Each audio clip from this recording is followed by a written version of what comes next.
Well, good evening, everyone. Welcome to the Iish Column for Sunday, the 4th of August, 2024. Jesus, we're flying through this year, aren't we, Anthony? We've a good bit on there tonight. We've a good bit on tonight there. We're going to talk about what happened up in with the Nationalists and the Loyalists joining together yesterday in solidarity and talking. We'll talk about that. I have my opinions on it, but hey, listen, it's only my opinion. But we also have other stuff there. Like we're going. Listen, we have we have a guest coming on, haven't we, Anthony?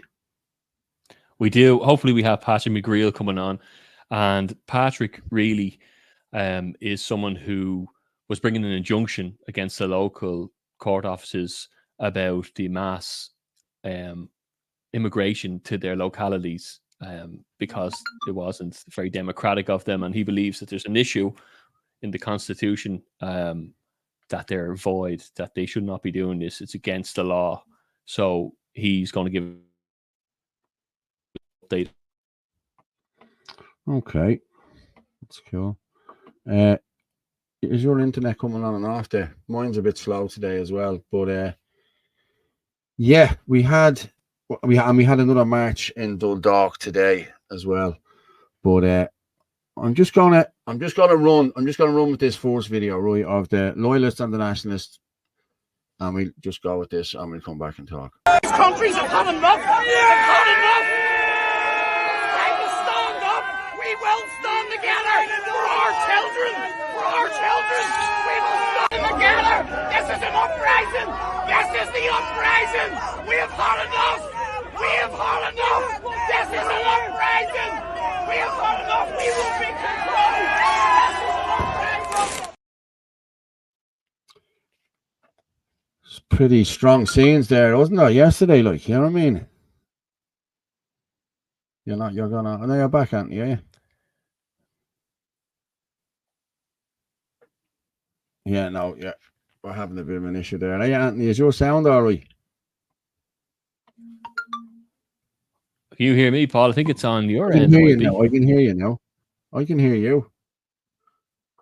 Yeah, I don't know. Give us a thumbs up in the comments there if you can hear us. I think. If we're skipping. Yeah, I think I'm all right. Yeah, I think I'm grand. Yeah. Good evening, lads. Yeah, it hasn't. Yeah, let us know in the comments there if we are lagging there, or if any one of us, either one of us are. Yeah, so the two flags coming together, that's something I wouldn't have thought I would see as a thumbs up there. And you know what, I don't really know what to make of it. There's two ways of looking at it, I suppose, Paul. I'm coming through clearly, am I? Yeah. You can hear me, Paul? Yeah. I think there's two ways of looking at it, really, is that I suppose, you know, people are all coming together across Europe for the kind of common enemy against the elitist class who are rolling out whatever. At the same time, people were burning tricolours up there 2 weeks ago. And, you know, it's really hard to know what to make of it. I'm just kind of watching everything. It's hard to react right to things at the moment, you know. I know, but I myself have been getting lots of calls today from the people from Coolock Says No. Okay, not the people who brought the banner, but the people who didn't sanction the banner going, who didn't say the banner could go up there for that. There's a lot of Republican families living in Coolock, you know what I mean, who probably have relations who are probably killed by loyalists, or, you know, I don't know, but there's been a lot of outrage this morning. To me, I've been getting inundated with texts and phone calls, and I posted a tweet. I posted a tweet earlier saying that you shouldn't have took the banner there. If you're going to go up there and do that, you do that off your own back. You don't, you know, you can't associate a whole community behind you going up there and doing that. You know, I'm listen, that's just my opinion and the opinion of a lot of other people in Coolock at the moment. You know what I mean? But what people fail to understand here is this is not just Kulak says no. Like, there's hundreds of thousands of people living around that area. You know what I mean? Hundreds and thousands. You know, there's Kulak, there's Darndale, there's Belcamp, there's Clonshock, there's Donamead, there's Baldoyle, there's Balgriffin. Like, Kilmore, if I Dooneycarney, if I forget any, please let me know, because like, they're the people they were representing up there, and I don't think any of them people wanted that banner up there. They didn't want to be associated with that. They're probably all secretly saying, "Oh, it's great that everyone comes together," but you know, to be associated, a lot of people are onto me saying they don't want to be associated with it. So, you know, but where do you go from there? You know? Yeah, well, this is it. Like, you know, we it's hard to know. Maybe it's a once-off. I suppose we don't need to make more enemies in this fight. So we could say it is what it is and just continue on, you know. Like, look, we're all fighting our individual battles. The problem is it's happened to every country in Europe. It's not just Europe, but the UN is behind a lot of it. And like, the thing is, it's individual in terms of, well, you can see England's rioting now at the moment, just like Dublin and Tipperary are, and it's even worse over there. It's individual because it's happened in different places at the same time. There's Mr. Thomas in. I am a loyalist from Belfast. I was glad to see the banner. Yeah, look, you know, I don't speak for everybody on it. I thought it was me neither. Yeah, and you can see why it's a good thing, and you can see why people are afraid of it.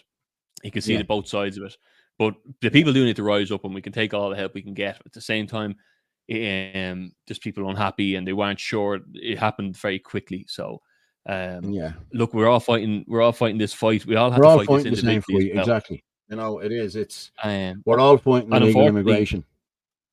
Yeah, and the PSNI have no problem coming down to our borders and beating the shit out of us. So, you know, why can't we go up there and throw our flag around, you know, and be solidarity? But that's just one way of looking at it. Irish lives matter. Yeah. Irish lives do matter. All Irish lives matter, you know? Yeah. But it's just one of them things, like, you know, you have people on one side saying one thing, you have people on another side saying other things. You know, I'm don't get me wrong, I'm hearing good things as well about it. Like, I'm not just hearing bad things, you know. But in the area where I did, like, that's what I'm hearing, you know what I mean? But there's a lot of people coming with good responses for this, you know what I mean? Like, Patrick Quinlan came out yesterday and said no, you know, that the flag should not be flown. It's about a 5-minute video, it's a bit long, you know what I mean? So it's a, you know, he said no way and whatever. And then, of course, Twitter went mental because Derek Lloyd was up probably an hour or two before talking about the alliance and how great or they were working on the alliance. And then someone threw in, oh, the alliance now was all, you know, it's just ridiculous. Like, you know what I mean? It really is.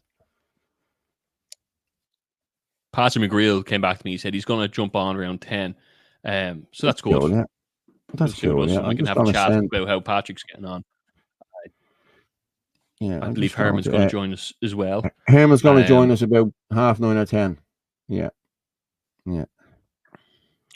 Great stuff. Well, so that'll be good. If any of the lads are watching there, you can come in if you want. Come in staggered, will you? Because we can't be having leading 20 of us on the screen. But drop in if you want to have a chat and talk about what's going on, you know. Hello, everybody. It's kicking off in the UK. Yeah. Jesus Christ, man. It is kicking off in the UK. My God. It surely is, yeah. You know, but listen, like, the media came out here last week with the 17-year-old young fella, and it was like, oh, poor little child, poor this, poor that. He went in and he stabbed 3 bleeding kids and stabbed 9 other. You know, come on. It's not, he wasn't a poor little child by any means, like, you know what I mean? Like, and I think something strange with that image as well. Have you seen like the photograph of him? Now, I'm not saying this out, the other, and I can try and pull it up here soon. But the photograph of him doesn't look like a man that's any younger than me. Yeah, I've seen it. Yeah, but then they were posting up as well. The picture and sorry, go ahead. Your sound is a bit iffy now, to be honest with you. It's skipping and what have you. But what I was saying was, I might jump out and jump back in, Paul, if you want it. Go on, yeah. I'll drop you out there. Kick you out. Yeah. One out. Move. But what I was saying was, it was circulating around social media that it was the picture of the guy who stabbed someone in the airport. You know, so I don't know. You know what I mean? It's the media put up stuff, and there's something wrong with Anthony here now. But are you back? I can hear you now. Yeah, am I any better? Yeah, you're a lot better now. Yeah. What were you saying before you went off? Right. Just there's an image of that guy that's going around. Apparently, it was an image that was used at Dublin Airport, and it was also a man who looks in his mid-30s at least. Something very strange about it. And I'll try and find a video about that. If anyone knows what I'm talking about, send it to me. I know what you're talking about because while you went off, I just said that. About your man, about being the picture of the guy in the airport. Yeah. Live TV. Brilliant, isn't it? Yeah. You know. But I was talking to a guy the other day. Okay, I was at a funeral the other day. I'm just going to tell you. I was at a funeral the other day. An uncle of mine died.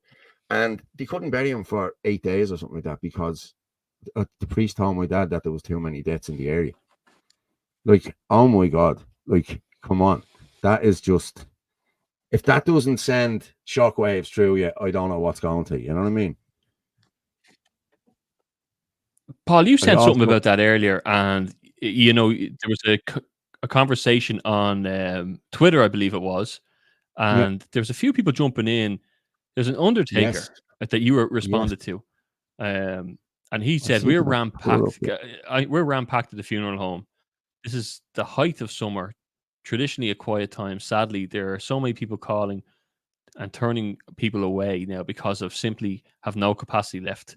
None of them are COVID-related deaths. None. 20s, 30s, and 40s. People shouldn't be dying. And I've seen nurses and all come back there about this. Who else came in? There's a lot of people jumped on it straight away. Where is he? I know 3 young women now with terminal cancer. Many young people in their 40s.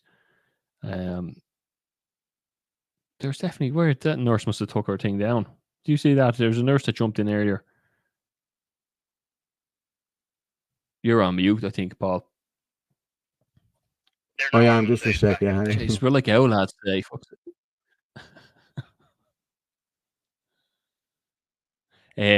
Yeah, and you know, I know Paul has a couple of things on this. I'm actually running with one of his videos while he's there, because it's, you know, what did he have? He had Peter McCullough talking a little bit about this. Apologies there, I got a phone call.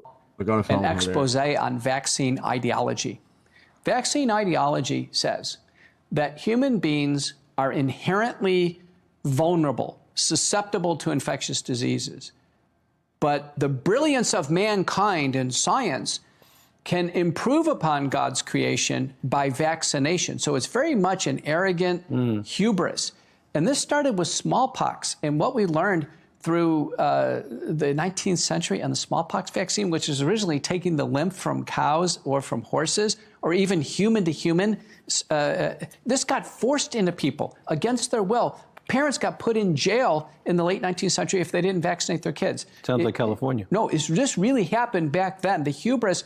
And I give great credit to Sir Alfred Russel Wallace, who wrote a treatise and said, listen, this is not working. It doesn't stop smallpox. And people were getting staph and strep infections. They were getting tetanus and syphilis from the vaccines because they could not have been sterilized. But the point is, people forced it into other people. It happened in the United States. It happened in the UK. It led to an uprising. And I said, oh my gosh, that's exactly what happened with the COVID vaccine. So there's been a hubris. And for the longest time, there's been this unspoken vaccine ideology. Anybody who speaks out against any part of it is immediately targeted for censorship and reprisal. The idea here is that, listen, these vaccines aren't perfect.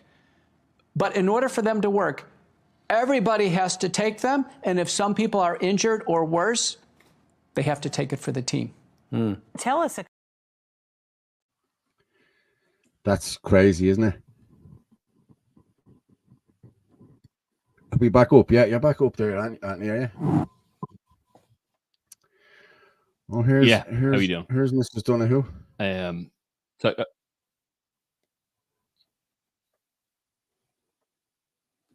This is what's going on here tonight. This is mental. Can you hear me all right? Yeah. Okay. Yeah, I think it actually is looks like it's at the connecting a bit better there now. It's giving me warnings here, but I should be all good. It's odd. Yeah. Elizabeth Murray, Paul, sending love to your dad. Bless him. Thank you, Paul. How's things, brother? I wish you would support the North. Okay.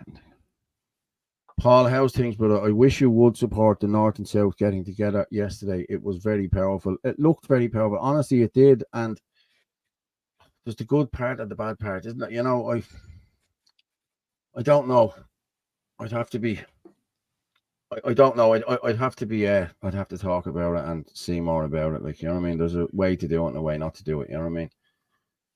And I think standing there in front of the guards doing all that, I don't think that's the way to do it. You know what I mean? There's a peaceful way of doing it. Even though the guards don't want to be peaceful, I know that, but you know, yeah. But I don't know. What do you think, Anthony? I'll bring Orla in as well. YT won't leave why won't leave this video up? What video is it? Hello, Orla. How are you? Hi, Paul. Hi, Anthony. I'm good tonight. How are you doing? Thanks. I have a one here now. It's bad here in Manchester. More riots have broken out this evening. Really bad. Jesus, it's crazy across the road. You know what I mean? Or across the water. Never mind across the road. I'll see if we can get a live stream up there now in a minute. We're smashing there, people. We're up to 400 there. Keep it going.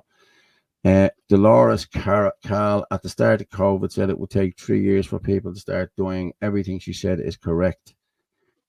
Listen, I followed Dolores at the start. You know what I mean? She sort of woke me up at the start, and then she sort of went way off. You know what I mean? She started setting up the freedom, this and that, and whatever. I just stopped following her. You know what I mean? But I thought I did at the time. I followed her. I listened to everything she was saying, and you know, were you listening yourself to her, Anthony, all them years ago? You have to remember with the shots, right? It was Russian roulette. Nobody knew what they were getting, okay? So there was an awful lot of placebos given out as well, right? But then the shots themselves went from 10 micrograms up to 50 micrograms. So nobody knew what they were getting. So my kind of reckoning and the doctors that I was following was that, say somebody got probably 40 to 50 micrograms, they would have been the one with quite serious side effects fairly quickly, or maybe in the coming weeks ahead. And then anyone maybe that only got 10 micrograms seemed fine, maybe had a sore arm and they seemed fine. So I think it just depends on what you got, but then it also depends on how many you took as well. Yeah, true. I didn't take any, so I don't care, you know. No, neither did I. No. Here we go again. Here we go here. Big ass bomb. Fitzsimmons of the Great Irish Gaels. Lovely. That's me. Yeah. If you didn't take part in the trial, you saved yourself. Yeah, I think I did, Saladin. Yeah. Sorry, Saladin. What did he put up there? There's no bad part. We have to unite, for fuck's sake. This is for our children. I agree. We have to unite, but it was brilliant. That was that yesterday. It was brilliant. It was great to see. Like, you know what I mean? Paul, together we're stronger. We need each other. Well, I think we do as well. Like, you know what I mean? Starmer is making things worse. He is. Starmer helped Savile, which we know as well. He was the judge for Jimmy Savile. Like, you know what I mean? And he wouldn't let them take the case. Like, you know what I mean? Yeah. And we got now social benefits for non-Irish 10 years before they can pay. Apply citizens cancel undocumented immigrant. Well, we should cancel undocumented immigrant status now, to be honest with you. We really should. Yeah. But we were talking there, as I said, we were talking about vaccines. Okay. Did you seen the Peter McCullough one there, didn't you? Yes, yeah. Yeah. And Okay. actually, Well, if anyone is looking for a really good undertaker, is it John Looney or John O'Looney? He's brilliant. He's over in the UK and he's been speaking out for a long time, and he's I put a absolutely brilliant. tweet.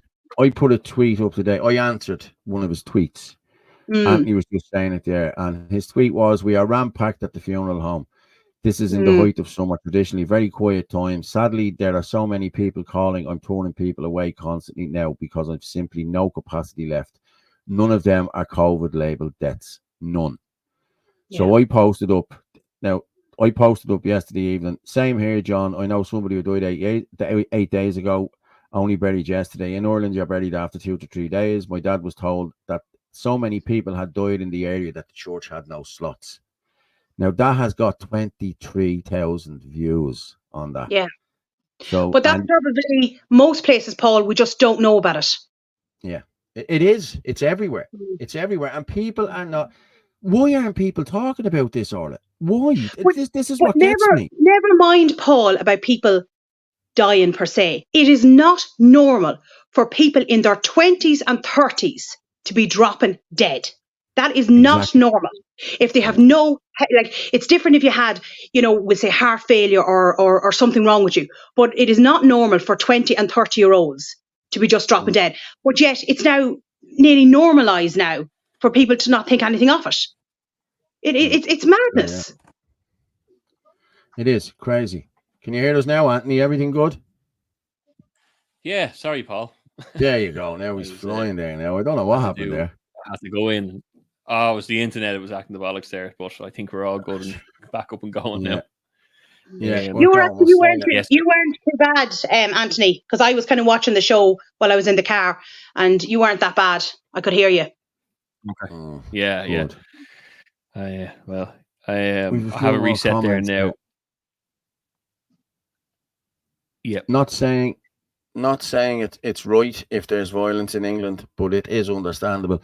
And it is understandable because, we've seen what's happened in England over the last week. Like 2 weeks ago in England, the police were chased down the street by Muslims. The police backed off and ran down the street because they were getting chased by Muslims. But all of a sudden, when the normal, I'm not saying the normal English people, but there was Sikhs and all in that crowd. Like, I saw a Sikh doing a video, and he was ran out of somewhere today. I saw that video as well. Like, he's with the people, like, you know what I mean? He knows, like, they know about this, you know what I mean? They know about what's coming in, and it's just. But they know what happened. Isn't there videos going around I saw today on Twitter from? Oh God, I can't remember. I'm not sure where it was. Was it London or somewhere? And again, like that, groups of men been chased around. Now I don't know if that's the same video.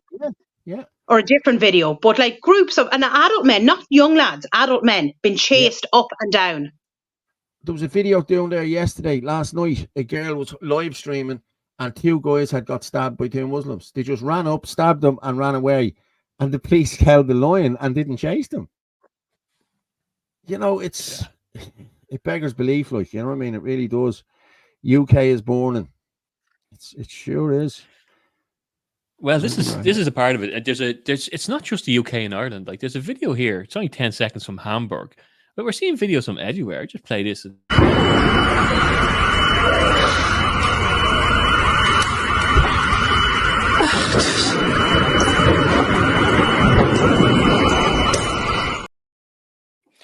And there's people out there, Paul, that'll tell you, and Orla, that what are you talking about? What's going on in the street? Everything's fine. Like, it's civil unrest. Because it's not on their street. It's not on their street. That's the problem. You know what I mean? But it's not on RT. It's not on BBC. It's not on Sky, unless obviously they're coming after us. You see, I've said this all along. Like, people like us are worried, okay, because we're worried. We're awake, okay. Now, I was talking to a friend of mine the other day, and another friend, and someone doesn't talk to me now because of all of my antics, as they call it, with the Freedom Party and I'm right wing and all this shit and whatever, But and why are you right wing, Paul? What is right wing? What am I? The far right. Yeah. Like, come on, I'm an ordinary guy. I'm an ordinary bleeding dad, 3 kids. concerned parent, worried about the area, worried about all areas. You know what I mean? Like, I don't want any children getting hurt or any women getting hurt. Like, I spoke to a woman this morning. She was nearly crying to me on the phone, worried about this Crown Paints like that. Like, she's in her 50s. Like, I think she is. And anyway, she's in her 50s. Like, you know what I mean? And she was crying on the phone, telling me how scared she was for her and her daughters. You know, that's not just one person. Like, that's a lot of women and children around that area that are, you know what I mean? And what I will say is, where are the men? Where are the men? There's no men. You go out to any of these protests or any of these putting up flags or shit like that. Like we put up loads of flags. I'm going to talk about that now in a minute. I'm going to promote that as well. But we went out and put up flags the other day. All women. No men helping. No men coming anywhere. You know what I mean? They're watching the football. They're watching the this. They're watching the that. And then you have the guys who have the 100 grand a year job, 2 holidays a year. You know, it doesn't bother them. They have the car, they have a company car, you know, they work for the big multi-car.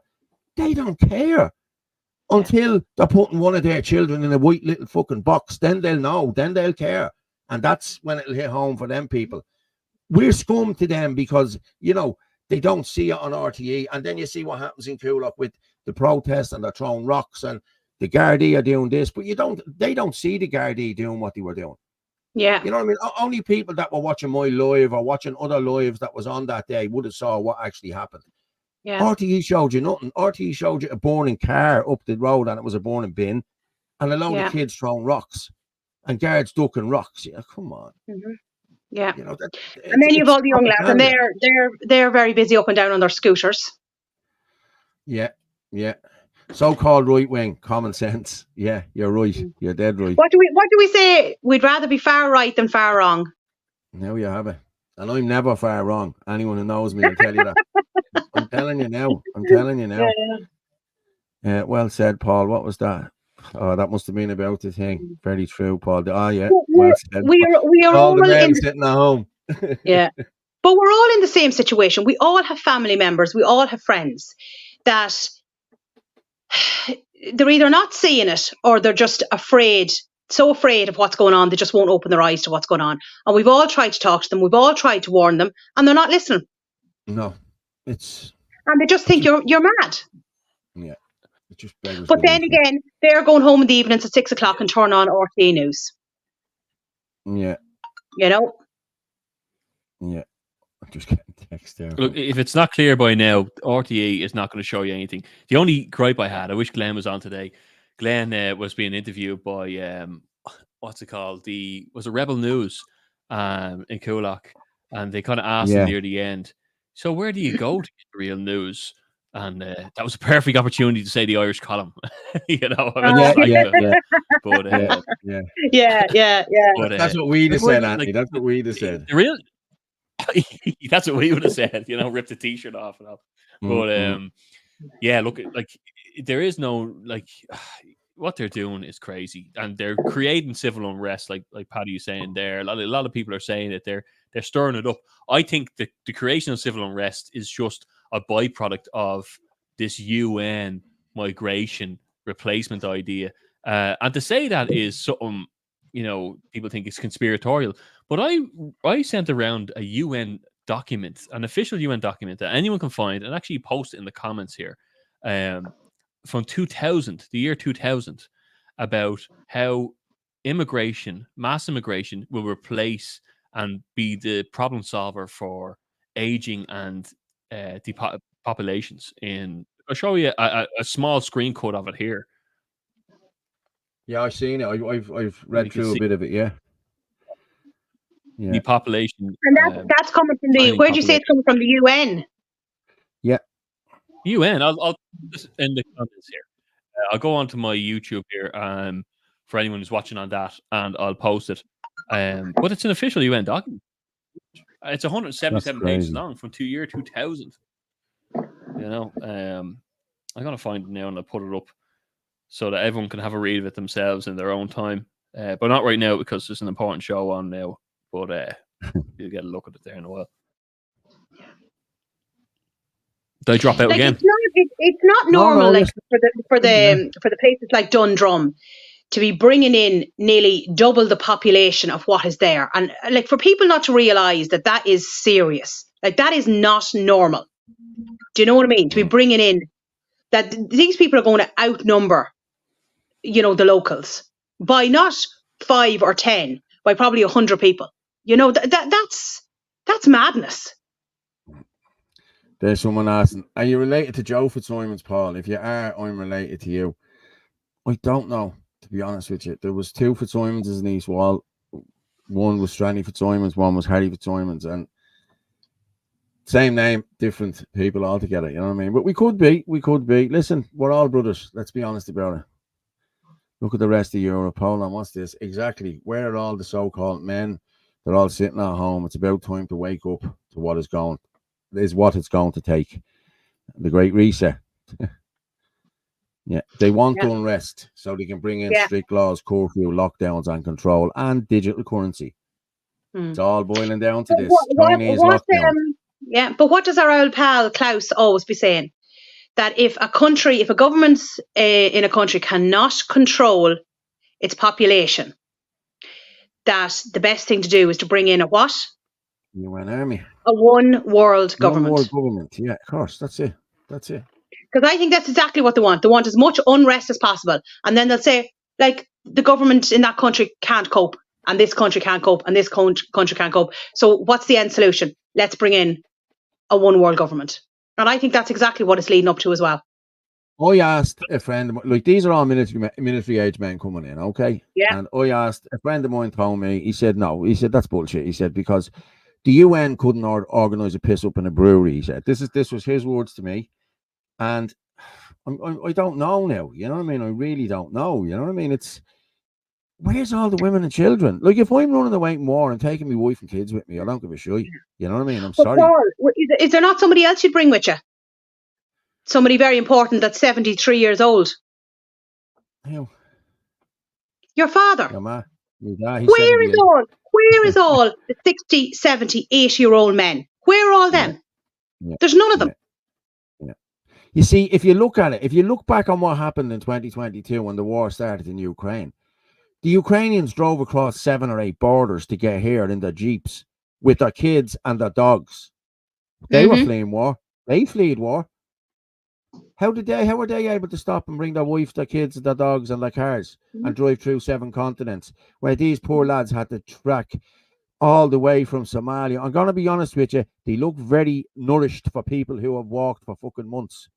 I'm sorry, you know. The rich elites, that's true, brother. I'm going to bring in Dara. Dara, are you there, buddy? How are you, buddy? How's it going? You Hey, well? Dara. All right, good. Hello, Wally. All right. But I can see it down here. I can see it down here in Carlow in the iPass centres. You wouldn't see one man coming out of them that would be, I would say, over 50. The majority are 20s, 30s, 40s. That is what the majority of them are. So where's all the old men? Where's all the old women? Do you know what I mean? Where are all them? My dad was talking to my dad's doctor, my dad's nurse, right? The girl, whatever he knows, or a nurse, and she told him that she has to check them all out, the whole lot, and she said every one of them is ripped to fuck.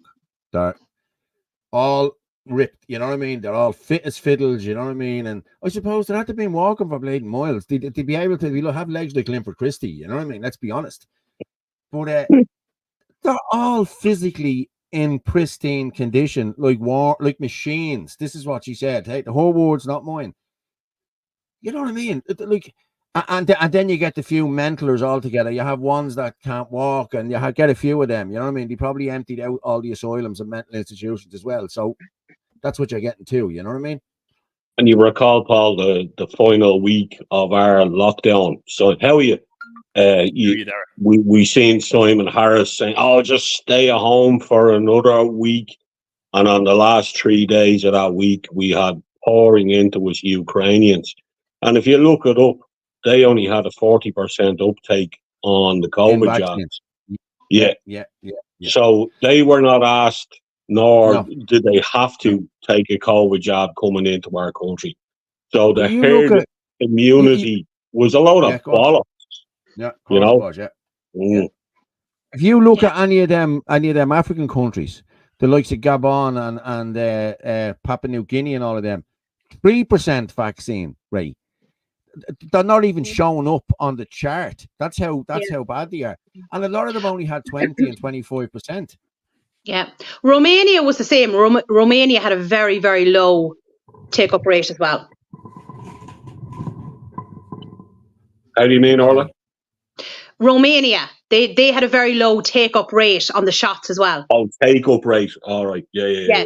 Very. I can't remember what the We've numbers are, plenty but I of know Romanians here at the moment. Yeah. Yeah, there's a lot, and I would know some Polish people as well, and they didn't take them.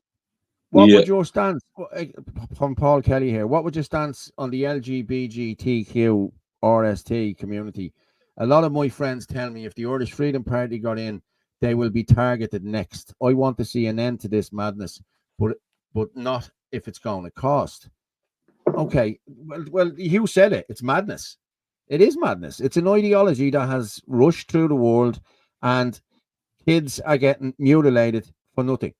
It's if we don't. I don't agree with the transgender ideology. I'm sorry, and I don't agree with it being pushed. If you want to be gay or if you want to be transgender at home. Don't try and bring it into my child's school. I don't have to be looking at it every day on the street. You know what I mean? I'm sorry. You know what I mean? It's an ideology. Part of it, Paul. You know, yeah, you're 100% right. You know, someone said to me recently they got annoyed. I went for a pint with them, and you know, there's them flags all over the pub. I said, "Fuck, I can't even go for a pint anymore without that stuff." And you know, they kind of said, "Oh, I know someone who's gay." I said, "I know people who are gay as well. It's nothing to do with that."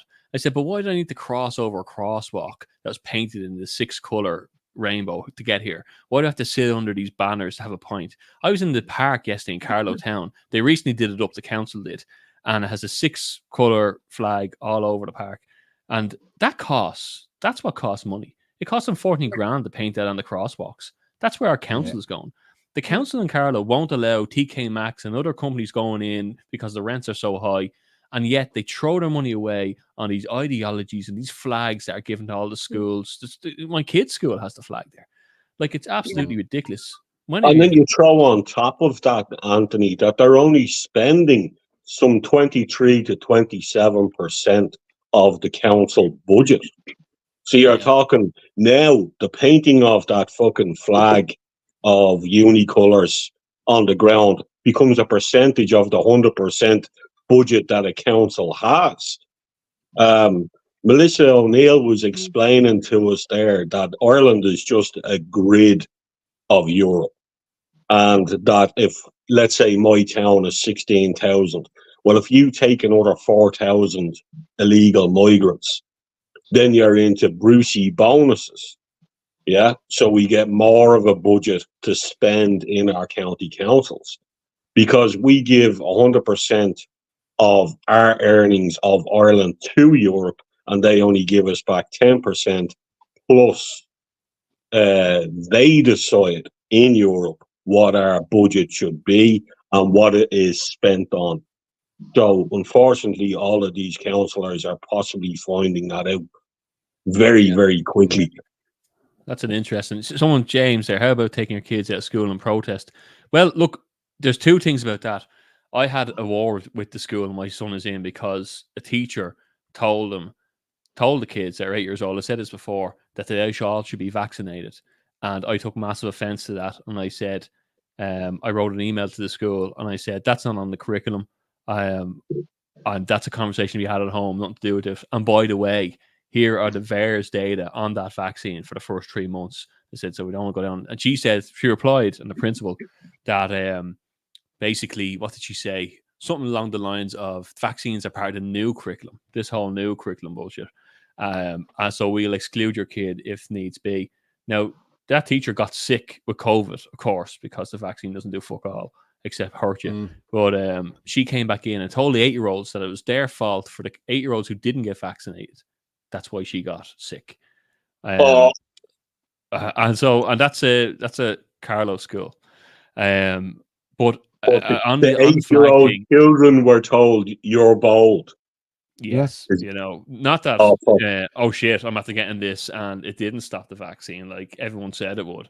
But either way, like the flag wasn't in my kid's room, and I was told it was removed the week after. Like, you have to remember as well, you're uprooting a kid from their school, you know, and all his friends, and there's no places for kids in schools. So you can take your kid out in you know, protest, but you have to weigh the pros and cons. You can fight this by fighting the teachers, not by making the kid affected by it. My kid is white. He's dead white, all that. The reason he told me there's a flag there is because he knows the crack with all this bullshit. I said to him, that whole green agenda, that whole flags and diversity thing, just remember when you're in school, there's always two sides to every story, and keep your mind open. And he's well up on it, you know. Yeah. Oh, it's an absolute disgrace. And you think the national school is bad. Wait till they go into secondary school. That's even worse. And there's another crowd going around at the moment, and I'm really, really concerned about them. And they're called Belong To. Yeah. And I think there's something quite sinister with that organisation. They've got 1.3 million in funds, excess, right? Where are they getting all this funding? Do you know, why is all this funding coming along? And now they're going to be coming into the secondary schools, and they're going to be doing, do you know when your child is in national school, they do the green flag, right? Most people will know what the green flag is. And you have to do all these things to get your green flag.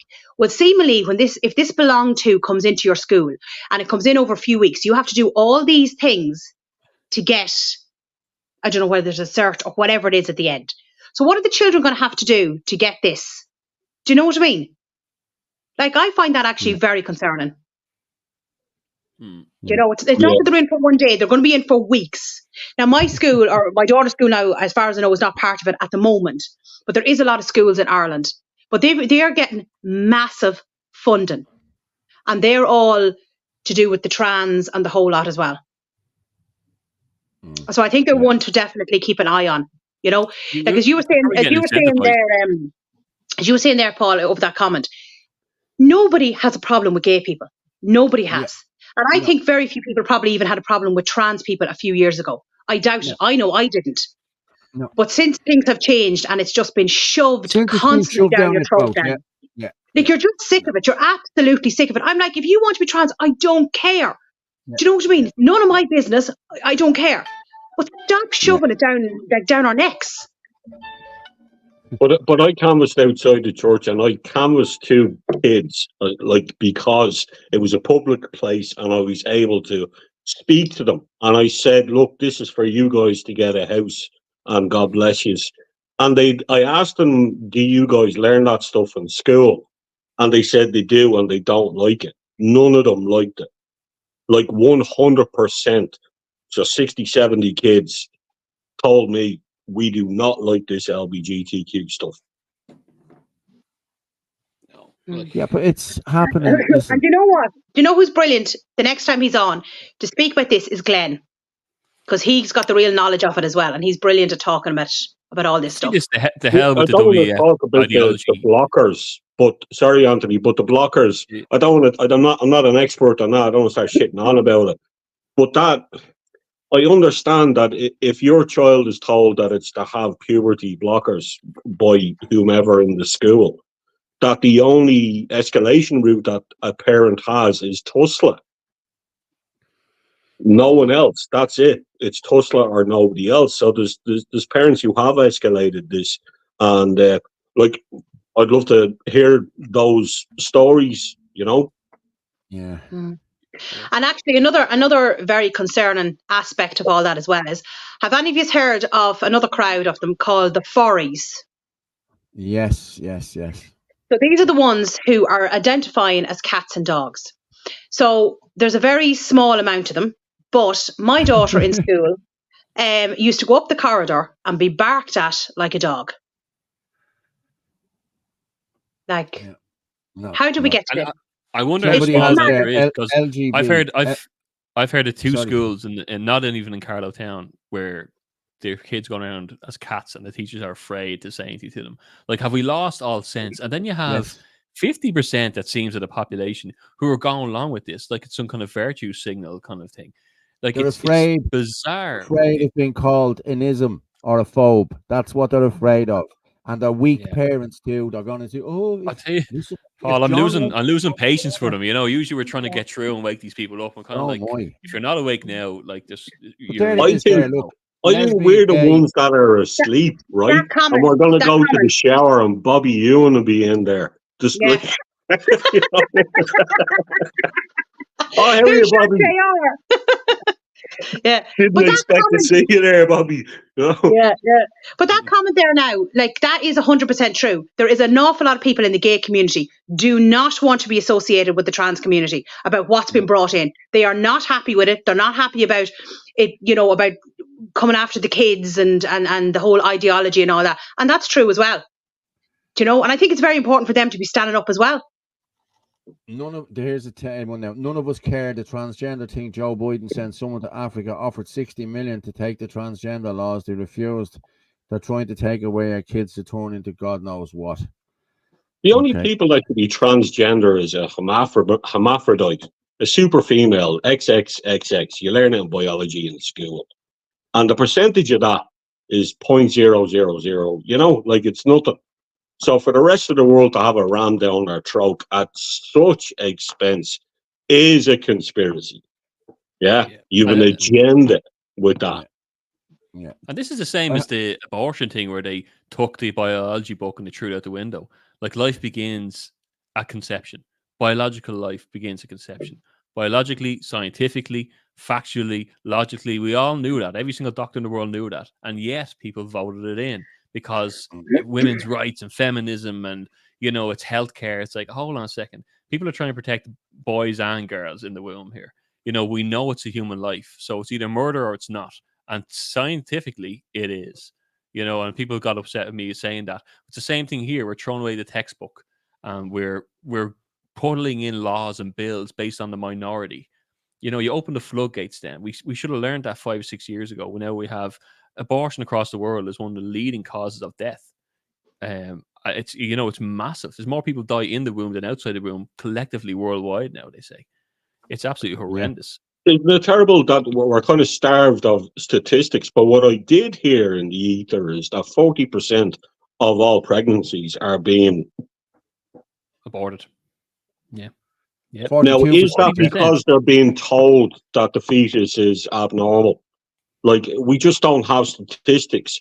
Like, your man Gavin did terrific statistics there of our natural death rate above and beyond numbers and percentages per county. And it's so interesting. Like, my county of Kildare is 35% over natural death rate. 20,000 in the last 3 years. And somewhere sparse is like Donegal with a minus figure. And I wonder, is that because there's so many of the migrants there having babies that figure is the way it is? There's lots of learning to be learned from statistics. And we, as political people, need them in order to make the correct decisions, but also to canvass correct information, you don't want to be lying to people. I'm going to go with here. I have Herman and... That's a good comment, though, Paul, just really quick. We are now at a point where bacteria on Mars is life and a fetus on Earth is bacteria. Actually, Paul, Dara, go back there for a second. Did you just say about people being told that there could be something wrong with the fetuses? That it could be, that it's not true? Did you hear about something like that? Hands up, I don't know. I'm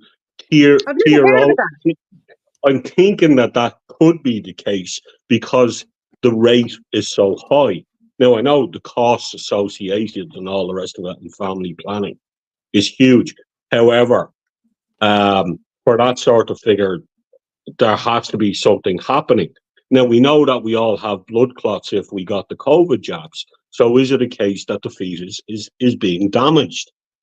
Like, I hear from my friends over in America, and these are direct contacts, that the COVID jabs caused early, what's that lady word that we men switch off? Menstrual. Menopause? Yeah, the menopause. Yeah. Menopause, periods.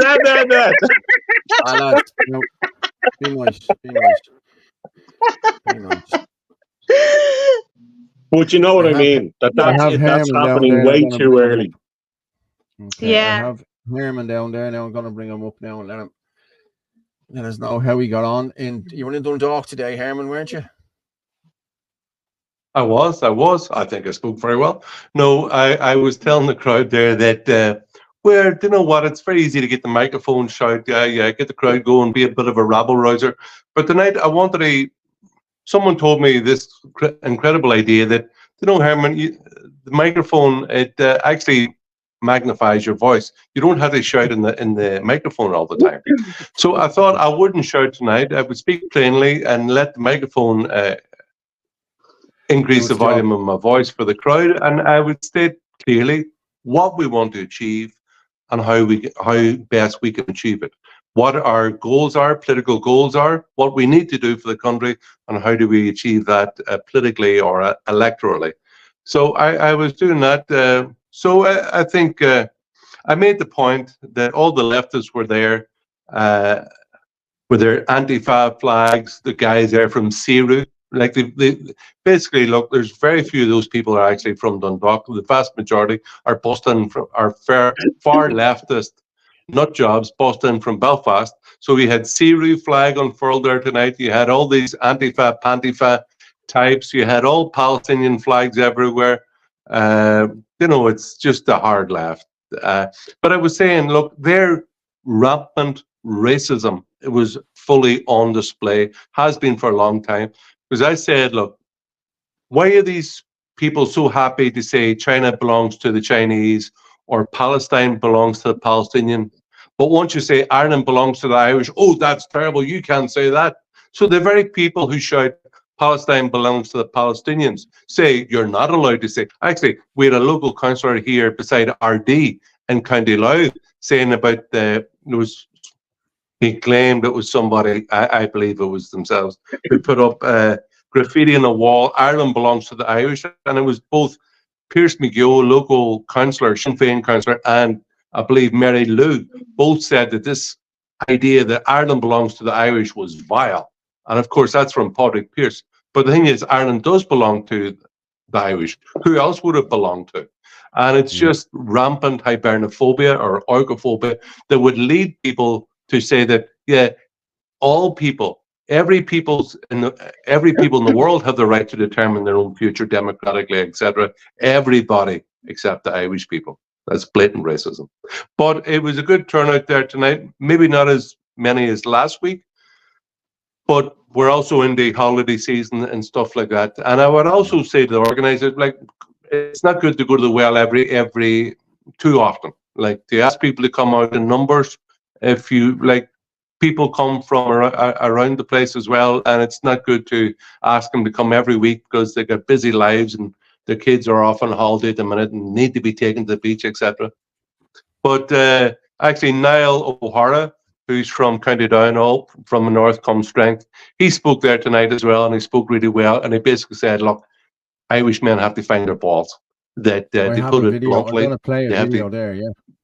I have a video. They have to wake up, stand up. He spoke very well. People have to wake up and stand up and to recognize that this is an existential crisis which is taking place in Ireland. And now what we do, what we say, where we turn up, it makes a difference. It's important. We're in a very important phase of Irish history. And actually, do you know what? The setting, it was just at the courthouse in Dundalk, and it said, I was basically trying to speak to people who were demoralized or nihilistic. There's nothing we can do. Oh, the sky's going to fall down. We've got 22% of the population already.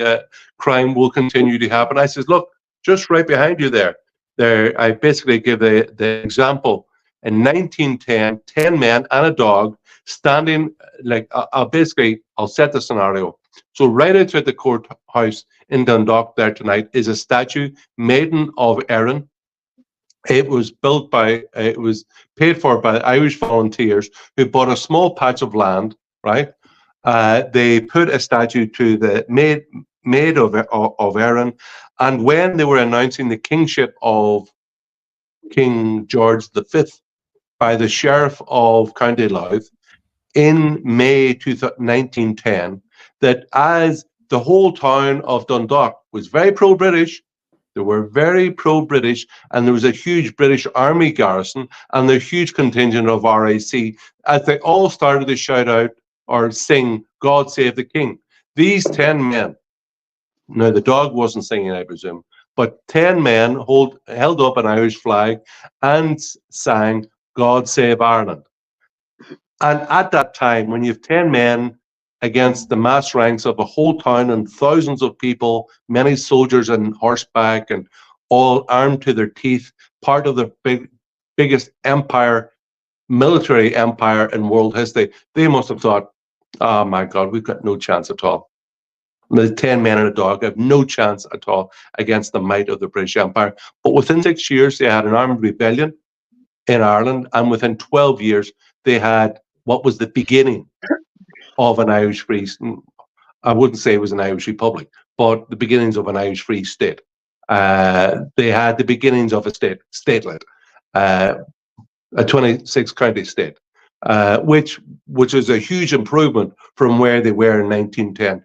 But even when the numbers are small, people are demoralized. I said, the message is momentum is growing. We should have every reason to have hope.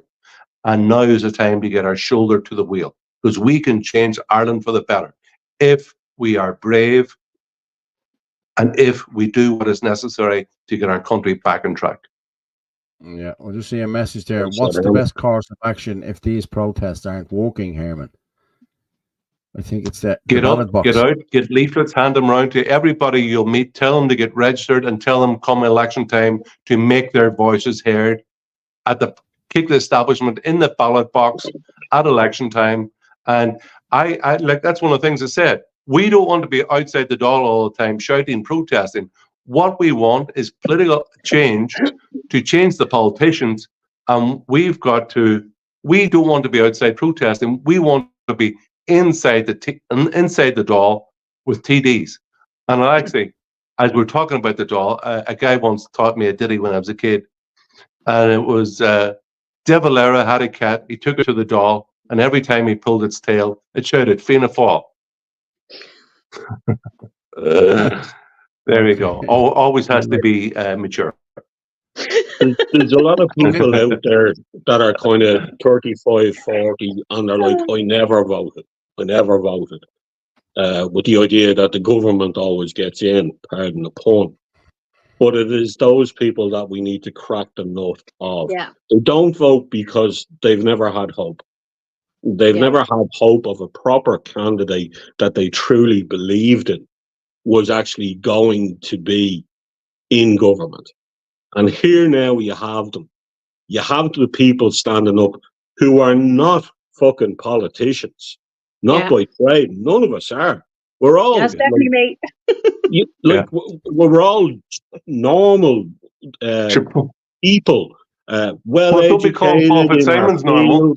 Hey, Paul Fitzsimon's, he's not normal. He's extraordinary. He's a male model, by day. Hell yeah, have it. By day. I'm not getting fucking paid for it, but hey. I have a guy there after putting up a message there. I'm an ex-member of the UVF Scotland. My views have changed as I matured while I was growing up. What are your thoughts on the Irish and Loyalists coming together? This is something special. We did touch on it. Absolutely fantastic. I seen a beautiful procession of the Irish tricolour with the St. George's Cross with the Ulster Red Hand in the centre. Behind that, I seen Coolock Says No. And then behind that, all the boys and girls with tricolours and Union Jacks. Now, if those people can drop their pride, those people, what they have achieved for Belfast, there was members of the ex-members of the UVF, ex-members of the IRA present, and the people who achieved that. When was this, Dara? This was yesterday. Yeah, West Belfast. I don't know if there's any ex-members of the IRA and there at all. I'll let Paul talk about the Coolock Says No situation. Yeah, well, as I said earlier, the people in Coolock weren't happy with the banner being used up there. They didn't want the banner going up there. They weren't happy with, as I said earlier, there's a lot of Republican families up there living in the areas. As I said, there's hundreds of thousands of houses there. And they just weren't happy with the banner being used. And they said, if you want to go up there, you go up there of your own abolition. You know what I mean? Bring your flags or whatever you want, but you shouldn't have brought the banner. Because they don't speak for the whole of Coolock, you know what I mean? The whole of the areas in Coolock, you know what I mean? That's what happened in Coolock. So they weren't happy with it. I'll be honest with you, I wasn't happy with it either, because these loyalist lads were born in tricolours 2 weeks ago, like, you know what I mean? And then all of a sudden we're all mates again, you know what I mean? I don't know how that's going to work. I think we have to proceed carefully and with a kind of calm head. Don't be rushing into anything too easily. Yeah. But I think both communities, see, like Protestants in the North, well, they're going to be a minority there, right? To our great surprise, Catholics are a minority there at the minute. I grew up in a state where I was a minority, right? In a foreign state. To our great surprise, in the South, if the current rate of immigration continues, Irish people are going to become a minority in the South as well. We would become a minority in the whole of Ireland, which would be unthinkable. So we are facing an existential crisis. Now, the National Party came out against, how they hate the Union Jack. Fine. No, I have no problem with that. I wouldn't expect them to like it. It's a foreign power, and why would they want to see it in Ireland? However, they didn't answer the question, what are you going to do with 1 million Protestants? Yeah. And you have to separate the two things, but building better relationships with 1 million Protestants in the North, while at the same time seeking to oppose London domination or political influence on the north of Ireland. So that's, but I do think that at some stage, look, we have to admit, we're not going to genocide 1 million Protestants off the island of Ireland. These people aren't going to be disappearing anytime soon. So they're going to be here and they're remaining here. So how can we build better relations with these people? How can we attract these people into a united Ireland? Right? I think that as England is being overrun with the Muslim population becoming much bigger, much more powerful, and much more assertive. It looks to be as almost as if in the last week, England is going towards a very not a happy place. If we can get our act together in the whole of Ireland, and we can curb immigration, and we can make Ireland again a safer place, well, that's a lot more attractive proposition, even for Northern Unionist Protestants. We need to make Ireland South a more attractive proposition than the UK. And if we do that, we get a united Ireland. And we shouldn't just gratuitously cheese off Protestants just for the fun of it, Yeah. That's my view. Right. Before we do anything here now, just give me a minute, because I promised I'd do this. And if you've all seen it, did you on Friday, the bridges, or all the bridges were decked out in in the Greenwood. It looked brilliant. So there it is there. This is we were given, I went and collected a load of these, okay, and we sent them out around bridges. Friends of mine have done it. But Andy Quirk is the guy who does it. You know, Andy Quirk, Damo and Ivor. And he does it. But he's after spending a fortune of his own money. Now, and fair play to him for doing that. But he said he's putting out this now to GoFundMe to see can he get it. So I said I'd promote it here tonight on the show, because he's doing great work. You know what I mean? He really is doing great work. And he led by example. He put his own money in before he had to do this. You know what I mean? So, well, I'll send him on foot of your advertisement. You can tell him Herman Kelly's going to send him 100 quid tonight. Fair play. But there you go now, Andy. Tell Andy to come on to the show. I asked him to, and I did. I sent him a text, and I sent it to him during the week. I said, come on the show. I said, and promote this. I said, because this is big, man. You know what I mean? He said, no, sure, I wouldn't go on to RTA or anything like that. I said, listen, mate, you're sitting here with like-minded people. You won't be asked any shitty questions. I said, So I texted him earlier. He didn't come on, so he must be busy doing something. But hey, listen, I'll promote it anyway. Yeah, maybe next week. I'll promote it anyway. But thousands of Irish flags to protest across the world. That's what we need to do. Fair play to him. Yeah. So and you know what? Actually, he has done. Yeah, where was the first one down on the Garden of Remembrance to Customs? But these free speech rallies, and during the lockdown, we had huge, we have those window cleaner poles and the very large Irish flags, very top quality, woven flags. We made those Irish flags a big thing that you you knew when you came to an Irish Freedom Party rally, you're going to see very, very large stragglers. So I think we've played a very positive role in highlighting the importance of a kind of honourable display and a proper, according to proper protocol, display of the Irish flag, not wrapped around your shoulders, but on a large pole, which to be held high for everybody to see and to admire. Exactly. I'm just going to. I think people should be made aware that, you know what, putting an Irish flag around your shoulder isn't the. It doesn't look the best, you know. No, it needs to be on a pole. But I'm going to say this here. These are two girls. These are two ladies I met the other day while I was putting up the flags, Madeleine and Suzanne. Now, they're not politicians, as you can read from it here. We're two Irish mothers, Madeleine and Suzanne, critical thinkers trying to make a difference and affect change. This campaign is to encourage and support people to register and vote in the upcoming general elections. If you are an Irish citizen and not registered to vote, then you can never make changes or influence the leadership and decisions being made by politicians. So these are doing this campaign, the two girls, and it's going great now, I have to say. Fair play to them. They need to, and I said I'd give them a shout out tonight as well. So Madeleine and Suzanne, there you go. Thanks very much, Madeleine and Suzanne, for all the work you're doing, and keep her going. Keep it lit. We'll put that up in the comments as well later, or we'll put it up on the webpage or wherever later. Yeah. Because back to what Paul was saying there, or sorry, not Paul, sorry, I keep saying Paul. You're just a distraction tonight, Paul, so yeah. That's me every night. Didn't say if it was a good thing or a bad thing now. In relation to what Dara was saying, right? I've just sent you on something there, Paul. You know what I'm talking about now. When I was out canvassing, the same thing. The amount of people that were saying, what's the point in voting? Nothing's ever going to change. The same people are going to get in again and again. And I was listening to this all the time, and people were so deflated, you know. But we really, really, really have to push this, because we need those people out voting, especially leading up to the general elections. Because if we're going to bring about change, those people are probably our voters, and we need to get them out. Because you know what? I always said the one thing: I'm not a politician. I'm not in this for the good of my health. I'm in this because I have two children that I have to protect, right? Yeah.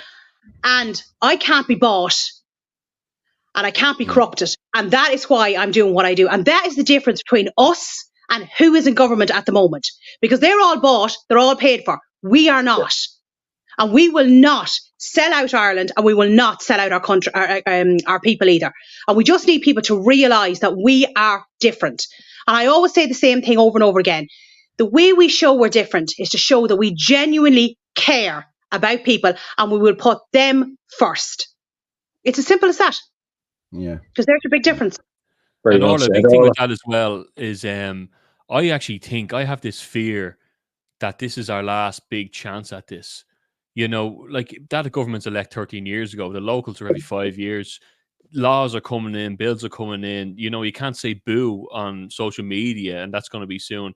I really think that our last shot to get some people in to actually establish somewhat back of a democracy in this country is for people to get out now.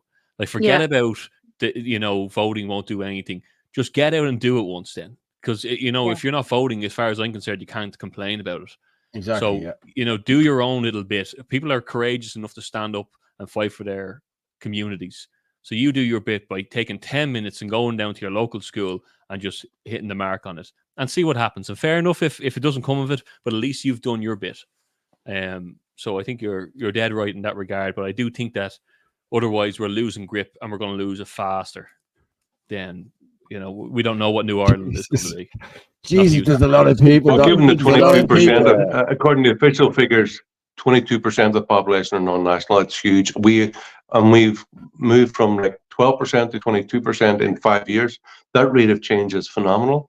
If it keeps at anything like that rate, we're a minority in our own country within our own lifetime. It's like you're talking by 25 years now. Yeah. So then, how do we get a vote then? Yeah, there's Suzanne there. 30% not registered to vote. We have to get people registered to vote, registered and voting. Fair play to Suzanne. We have to do that. This is what we have to do. And actually, Martin Murphy was actually saying to myself and Luke the other week in Kilkenny about how, you know, we should be hitting towns, you know, setting up a bit of a tent and getting people, like, you know, chatting to people, talking to people and getting them registered. Because like when I was going out canvassing, I had a little logo thing, you know, on the back of my leaflet. And you are saying, look, all you have to do is scan it, put in your details. But as soon as they close the door, how do you know they did it? But at least if you're maybe out in a town, you know what I mean, that they can do it there and then. And if there's any issues or problems, you're there to help. Yeah. I'm just going to go with Toby's speech from today. It was a good speech, I have to say. Yours wasn't as powerful Spoke very well, as you said. And he spoke very well. So I'm just going to go with Toby here from today. Okay. And where am I here? Toby. Where the bleeding hell is it? Toby Dundalk. Very good. I've never really spoken in front of people before, but we are in such a bad situation in our country that I thought that I had to get up here and speak, right? This is historically one of the most fiercest places in Ireland. The bandit country where we all stuck together. I'm a South Down man. I know there's men here from South Armagh and there's boys here from North Louth. We have fought this shit before, right? They're bringing in these people from across the world.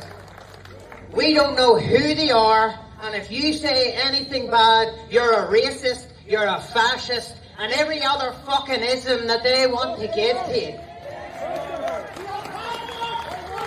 So now, we all know what's going on. We all know that it's fucking wrong, right? And it's great coming down here once a week, but there's other things you can be doing. And you see this here motherfucking thing? This is the modern day weapon. It's used to brainwash them cunts to come out against us, right? But we're all too smart for the brainwashing.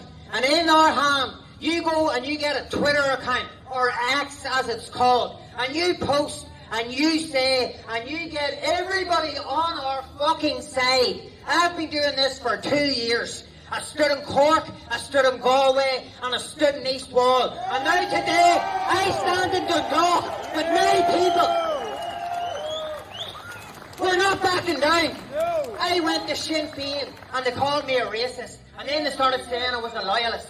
And then I went back to them, and you know what the sneaky bastard did? He punched me in the chest. And I says right then, this is how it fucking is. I came here 2 weeks ago, and I was threatened by dissident Republicans, shouting my address, or what they thought was my address at me, thinking that it would shut me the fuck up. What did I do? I shouted fucking liar!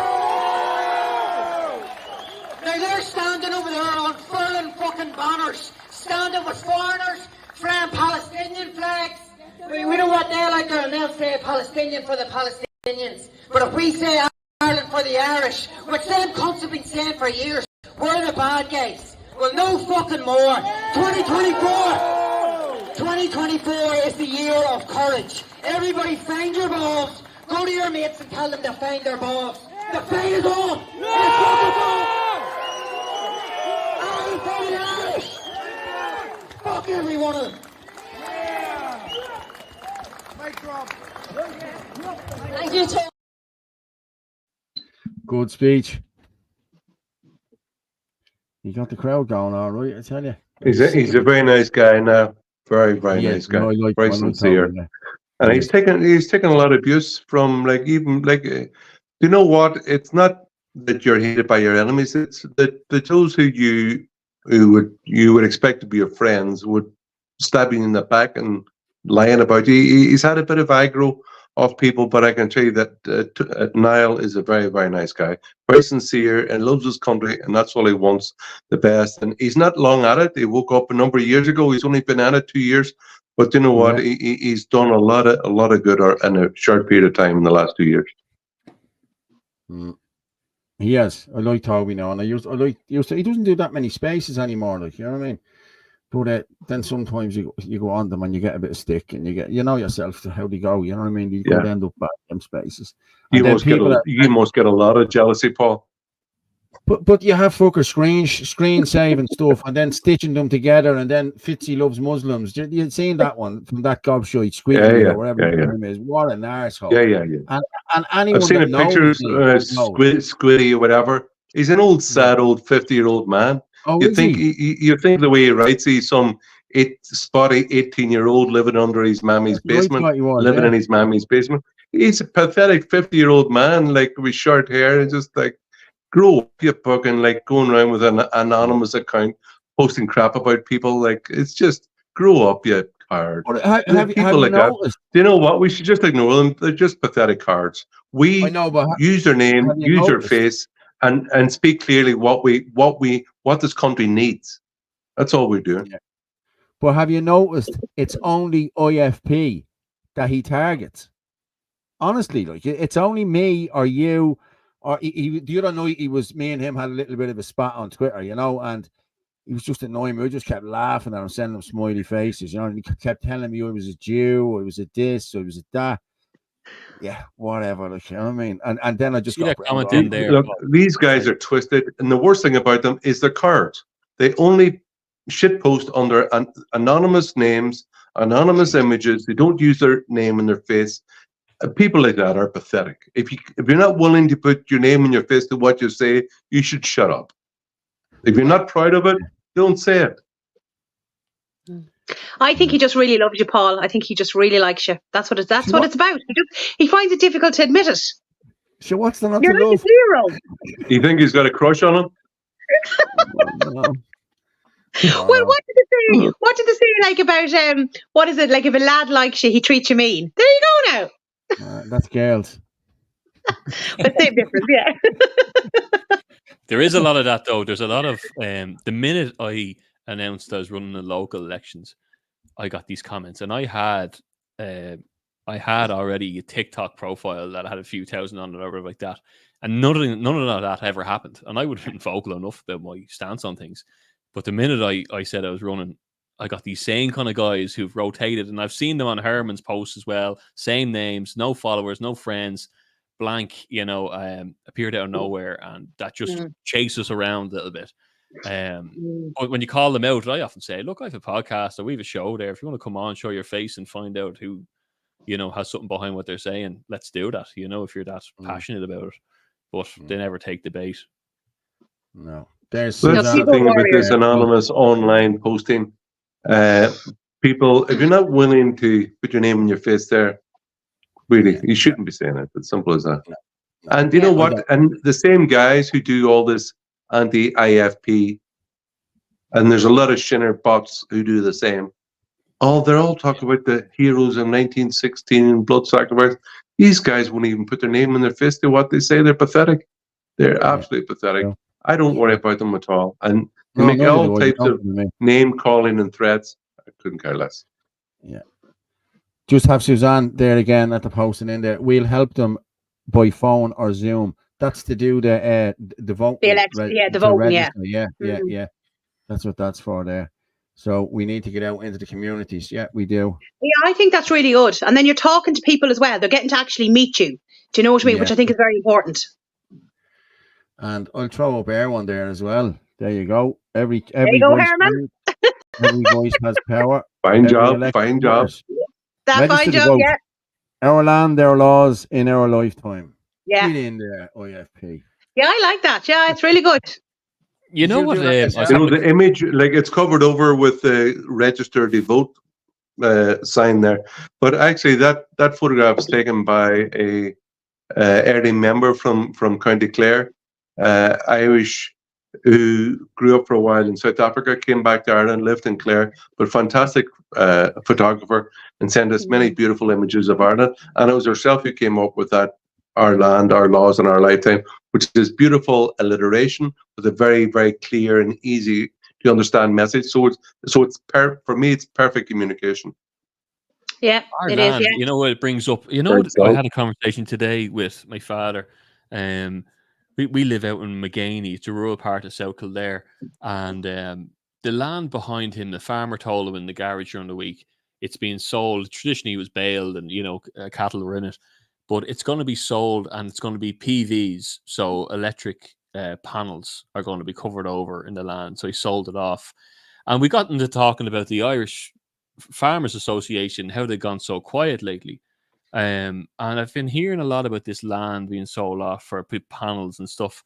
And my worry was, if the farmers break down, we lose this ground very rapidly. And this, it's an eyesore, if nothing else, these panels going around the place. They're destroying our beautiful green countryside.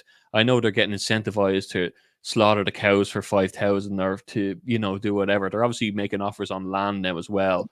And the problem is, if one person says, you know what, I'm not doing much damage, it's just one field of mine, whatever. If everyone thinks that, then we get to where we are now. The same way as the contractor's saying that, look, me going in and plastering this building is not going to be, I'm not doing the devil's work here. But if every man goes in there to the IPAS centre and gets things ready, that's what destroys us.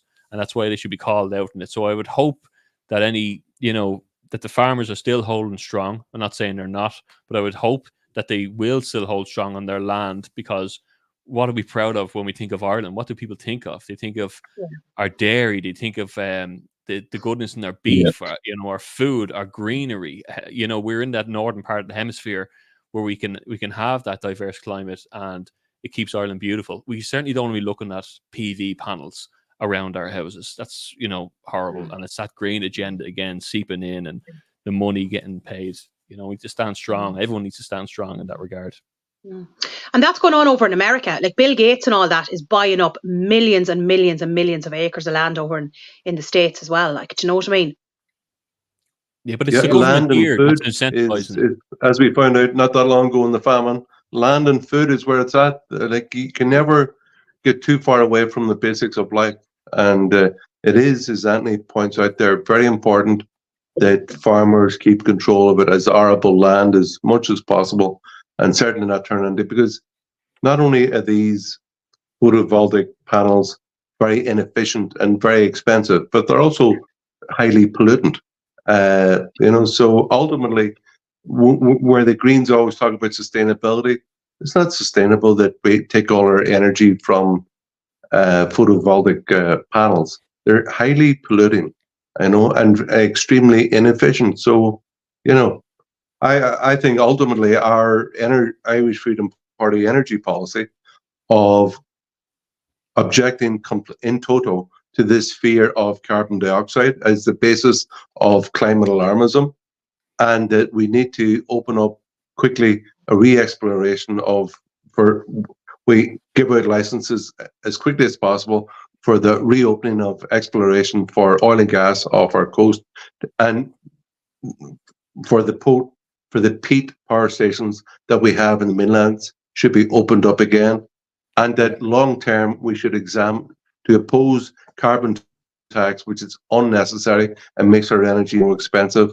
And fourth point is to look again to have state commissions to examine the cost, efficiency, and of both tidal energy, because we're an island, and also nuclear energy, because we get a huge amount of our energy already from France, and in France, the energy is the vast, I think over 70% of French electricity comes from nuclear power stations.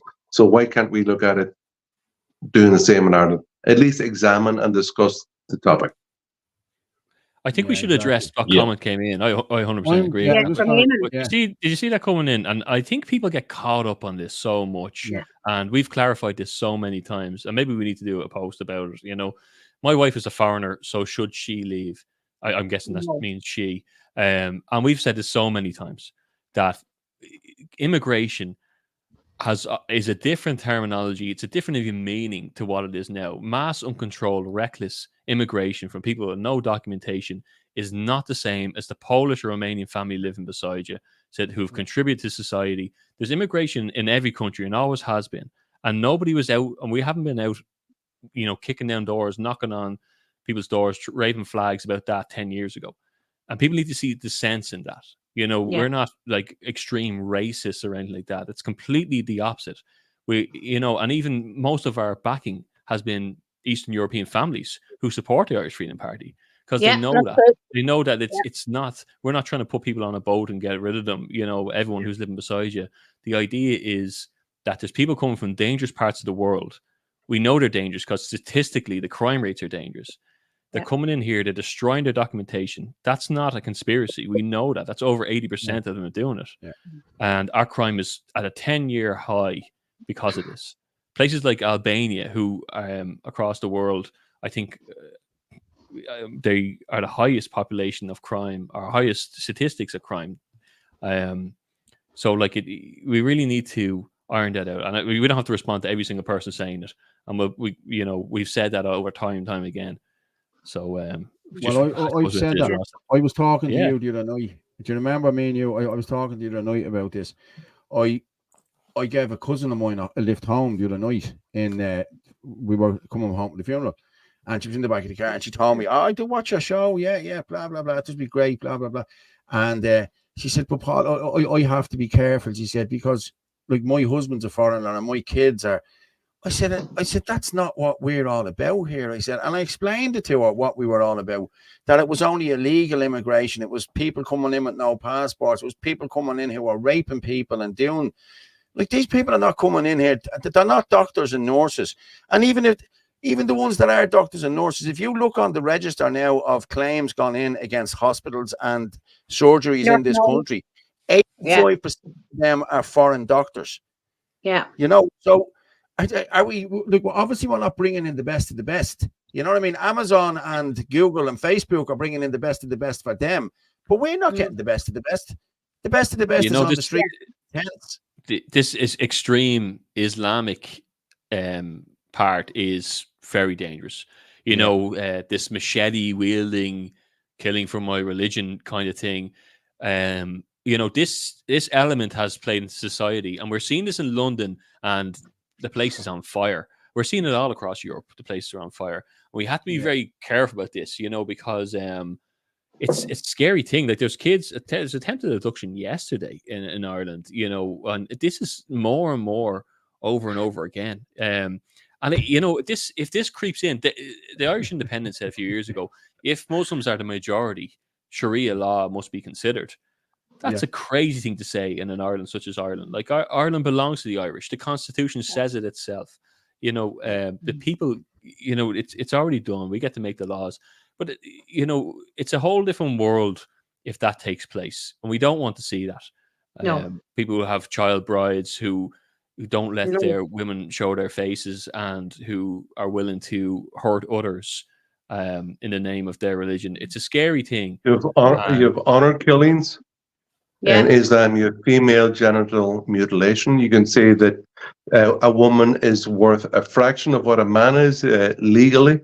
The whole thing about they can have 4 wives, etc. You have polygamy.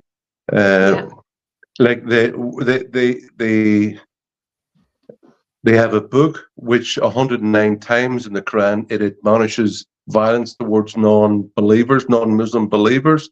We have the history of Muhammad, a guy who at 53, a guy who married a girl at 6 and had sex, raped this girl, Aisha, when she was 9 years of age.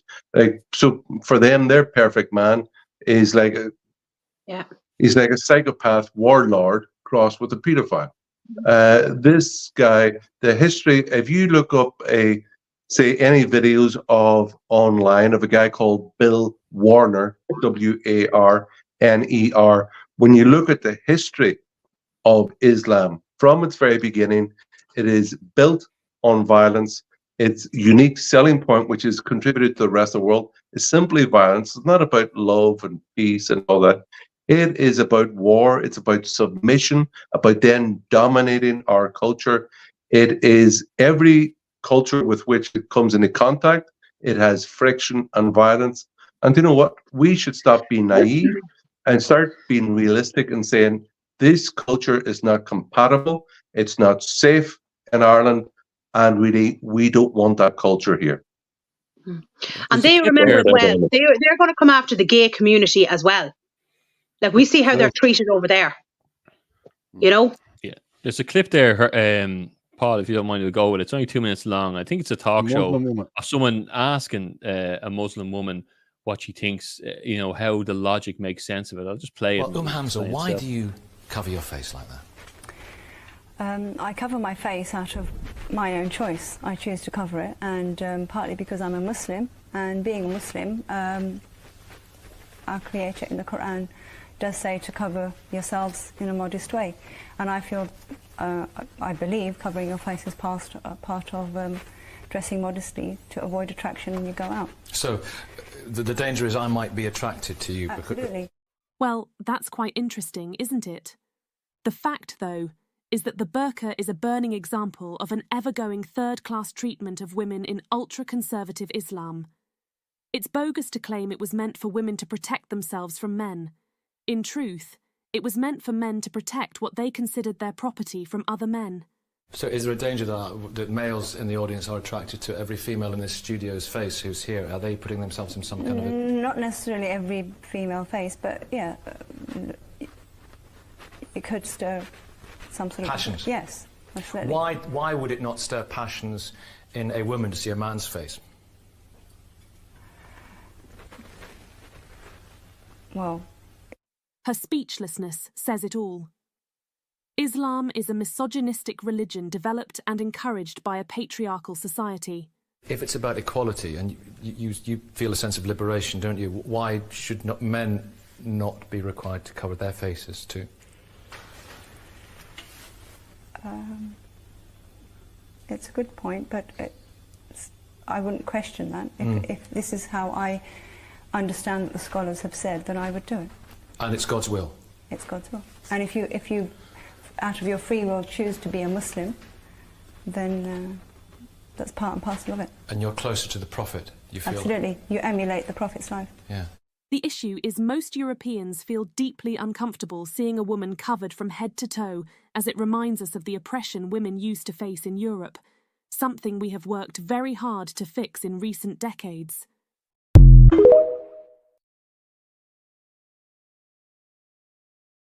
It's all bullshit. Bullshit. Does that piece of the Quran actually means to cover thine arms and thy chest? Shoulders. Yeah. But cover thine beauty. Now, the same is for a Catholic walking into a basilica in Rome. Yes. Now, that would have been the case in all the churches in Catholicism, Christianity, but it's been eroded with, fashion and, the women wanted to wear their wedding dresses this way. But look, our religions, they took from Christianity a deal, but they've completely gone so focused on certain aspects of it that it has become quite insane that you can't, blah, I don't know what to say. I know. I was in Turkey, right? I was in Turkey there a while ago, okay? And my daughter, she's only 11, and she had a vesty top on, you know what I mean? And before we went into Our Lady's house, before we went to Mass, she had to get a cardigan and cover herself going into the Mass. She had that's just the way it was. But then we were down swimming on the beach, in the pool. And there was 2 Muslim women, and they were head to toe in these things in the pool. And your man, the two husbands are walking around. You're wearing the parasols, no? No, but the 2 husbands are walking around in budgie smugglers. You know what I mean? And come on, get a grip, will you? It's stupid. It's ridiculous, especially in 2024. It's absolutely ridiculous for a woman to have to dress like that. It's just. Yeah. No, I think it's actually the violence that it calls for is most worrying. Well, there's various aspects which are worrying, but especially the violence, as we can see from Beslan to Bali to Madrid to London bombings. It's just when it calls for Muslim, you see the video of that Dr. Umar Al-Qadri, who's presented on RT, etc., as a moderate. And he, I put up the video of him, it got a lot of hits. It was him saying in the Quran, chapter 9, verse 9, Allah commands the Muslims to kill the Jews, the Christians and the Jews, or they must pay jizya tax. And it goes on for 10 minutes talking about jizya tax, which he then says is basically, was it safety money or something like that there? Protection money, and he and if you passes don't over pay thinking it, you must kill Christians and Jews. That's the okay part. And he gets in the technical part about a taxation system. Protection money, sorry. He calls it protection money. That, you know, like you have 5 million Muslims in Germany, 5 million in France. At the rate of demographic change, these people, as they get more numerous, will attempt to exert cultural change in Ireland, and none of that will be for the better. How do we know that? Because we can see it already in France, in Germany, in Switzerland, in Sweden, where you have no-go areas, ghetto areas, and they try to impose themselves on what is a Christian European culture and people. And the thing is that if you look at Turkey 20 years ago, they had like between 18 and 19% Christian within their country. And now that's down to 0.2%. And you're not allowed to go to Turkey as a Christian and live. So if we're not allowed in Muslim countries, why are they allowed to come to Christian countries? Now, Ireland is a Christian country. It's the first line in our constitution, and that cannot be changed as per our proclamation until the Irish people are destroyed. And we're not destroyed. We will never be destroyed. Do you know what's actually a very good one video? thing is interesting. Go ahead, Orla. Sorry. Do you know the BBC presenter, Stacey Solomon? You know who she is, the one with the red hair? Yeah. She did a documentary. It'd be well worth putting that up. It was absolutely brilliant. Now, it was only a clip of it. And she was over, she was in London, and she was doing a documentary. I think it was on, I don't know whether it was just on Muslims or Islam or whatever. But there was a huge rally on with them. And she was wearing a red dress. Now, it was a long dress, but it had, you know, the kind of, the little straps or whatever on it. But she was covered up, right? And she ended up having a conversation with a Muslim woman. And it is actually a brilliant interview to watch. And the Muslim woman pretty much told her, looked at her with utter disgust in what she was wearing, and was pretty much saying she was naked and that she deserved to be attacked because of what she was wearing. It's well worth anyone looking that interview up. It was, I think it was only, I don't know whether it was done last year or whatever, but it was quite eye-opening, the attitudes towards, we'll say, English women, or, do you know what I mean? It was shocking. I actually found it quite difficult to watch. There's two videos I've seen there in England. One is a Muslim, and all the gang of Muslims are here, facing off to the English, and he's saying, "I'm going to rape your mother." You can see it, and you can lip read it, the whole lot. He says it 2 and 3 times. There's another video where they're all assembling, and they all have their knives in the air. Not a policeman in sight, hundreds of them. And down the road, every English Christian person being beaten up by their own police. Same as what we get, you know? Yeah. So that you can clearly see that there is, it's coming from our government, it's coming from the EU, it's coming from, England isn't part of the EU, it's coming from NATO, UN, WEF, WHO, Freemasons, you know, and I guess we need to kind of start doing RSA style videos of car crash. Do you want your son to be part of a NATO army that is put through the meat grinder of the Ukraine war? Or you could vote for a nationalist, you know what I mean, and get things changed. Because I think people are, we talked about the people who never voted because they never believed that there was anybody actually trustworthy to put into that doll. But there's also a section of people who are paid off. They're on the books. They know that they're working for this NGO, and if they don't vote that way, then they're going to lose their few quid. But I'd say to those Fine Gael, Fianna Fáil supporters, you got the COVID jab too, and it's boosters. And there's 35% increase in our natural death rate across a lot of counties in Ireland. So you're not at this table. The table is 4 stories above you. And what's about to occur is that all of your not your middle class are going to disappear because the dollar's going, the euro is fucking about to go as well. We're all in the shit. So what's the only way out of this is to vote a nationalist party. Yeah. Yeah, it's true. It's true. Mm. I'll tell you what I'm Thing going to about do it here, is- right? Sorry, go. I'm gonna we're only 20 minutes left, lads. This is at the flying in, like, you know what I mean? Yeah, I was going to say about haven't- the Ryan Casey thing, Paul. You know, Yeah, just but I want to go. Just don't. I want. Yeah, I don't want to have to play go- the video. It just was an upset. Yeah, no, we'll talk about that in a minute. We'll play this video. This is the. Did you see the murder in Cork? This, or not the murder, the girl that was found dead, and the man has been done for murder now. Dana Walsh. It seems they robbed a tourist last week or the week before, and this fella. Do you reckon he killed her and tried to set her for the house? So just gonna play this now when we come back to it for a minute. Man charged with murder of Dana Walsh in County Cork. Adam Corcoran appeared at a special sitting of Mallow District Court. From 2019, father was foaming at mouth as he and his drugged-up wife took their baby for a walk. Walsh had 22 previous convictions. Last Tuesday, man charged in relation to alleged part in robbery of French student in Cork City appears in court. So it's alleged that Dana took a phone from some French students, and a teacher tried to stop her. It's then alleged that Mr. Corcoran intervened and approached the teacher and struck him up to 10 times in the back and upper body with a screwdriver.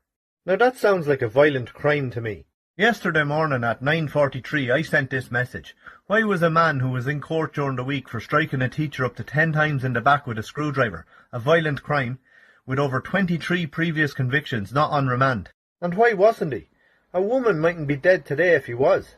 We have huge problems with our justice system in this country. You can be sent to jail for not wearing a mask. If you're a paedophile, chances are in Ireland that you'll walk free from court. They're even higher you'll walk free if you get Judge Nolan. You can rot away in a jail cell for over a year if you're in civil contempt of court and stand up for what you believe in, but have tens of previous convictions and be charged with a violent crime, and you're free to do what you want, perhaps even kill somebody.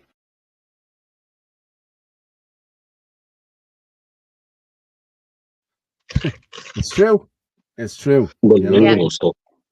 It's crazy. You know what I mean? Like as he said there, a woman going to prison for not wearing a mask. Yeah. And this fella after stabbing a teacher 10 times in the back with a screwdriver because it wasn't a knife. And yet they have me up on bleeding knife charges, and I'm the worst thing. I'm like bleeding Slasher McGee. You know what I mean? Was that Judge Nolan? No, I don't know. Because he just seems to let everyone away. Sorry, actually, I made a mistake. It's when I was talking about that documentary. It's Stacey Dooley. Sorry, definitely not Stacey Solomon. Stacey Dooley. We didn't want to tell you. Sorry, Stacey Dooley. We might actually try and see can we get a clip of that for next week, because it was quite eye-opening. I think the biggest thing was it wasn't a man saying it to her; it was another woman saying it to her. I think that was the real, eye-opener to it. We need to change this judiciary though, because every one of these judges is bought. So although we may have the doll, we need to change the judiciary as well. And we could just say that they're all lobbied. I'm the judge of this. You're all lobbied. You're all paid for. You're all dirty. And that's the end of it. You're gone. Dara, you have a very good point there, because if you contrast the importance put to the interrogation of judicial appointees or suggested judicial appointees to the American Supreme Court, and you see it's discussed weeks and months before these people are interrogated publicly for the office. And then you see in Ireland, it's just a thing that basically there's no discussion about it. There's no public interrogation. There's just an announcement in the newspaper that so-and-so, a friend of the Taoiseach, Leo Varadkar, has been appointed head of the Supreme Court in Ireland all the time. And it really, the appointment of Supreme Court justices especially is a huge political power. And the Irish Freedom Party will want to change it around, that it's not judicial activists we want. We want people who will utilize and interpret the Irish Constitution according to the natural law basis which it has and it's about defending the citizens and civil society against the power-hungry state, and that's the way it should be interpreted according to its authors. So a literalism, because there's no discussion in Ireland at all about the different types of interpretation that can be done of the Constitution and why it should make a difference and why it should be this judge rather than that judge. Like in America, it's a big deal. In Ireland, it's passed off without any discussion. But Herman, they shouldn't get away with it. Like, no judge should be, like every judge should have to answer to somebody. Like, what's going on with Judge Nolan is an utter disgrace. Like, if he was in any other job, he'd be sacked long ago. He'd probably be up on charges for what was going on. I can't understand how he's let away with what he's let away with. It's absolutely disgusting. The truth, I think at the minute, the three people who have done really serious, long-term damage, deep damage to our country are Roderick O'Gorman, Judge Martin Nolan, and Helen McEntee. They've undermined the law, they've undermined confidence in the law, they've undermined this idea of equality of all citizens before the law. They're actually deeply dangerous to the foundations of law in our state. Simon Coveney's like, don't let him out the door. Yeah. Or Leo. They're all going down, Herman. Every one of them. That 33rd gay doll. Tell you what we're going to do. Okay, Herman, who wants to drop off there now? I'm going to talk about a few different Thank you very things. much for having us. Thank you. I really appreciate it. Listen, Yeah, Herman. Take care, brother. Good luck. I'll talk to you Thank later, you. maybe. Oh, cheers, mate. Okay. Does anyone else want to stay on there? I'm just going to talk. I want to play a video or two about vaccines. Okay. I just want to talk to. This is the guy from UB40. Okay. We play that one first. And then we can Cole, and then we'll talk about it then and we'll finish up. Yeah. Okay. Let's go. Yeah. I was never anti-vax. I've travelled the world with that band.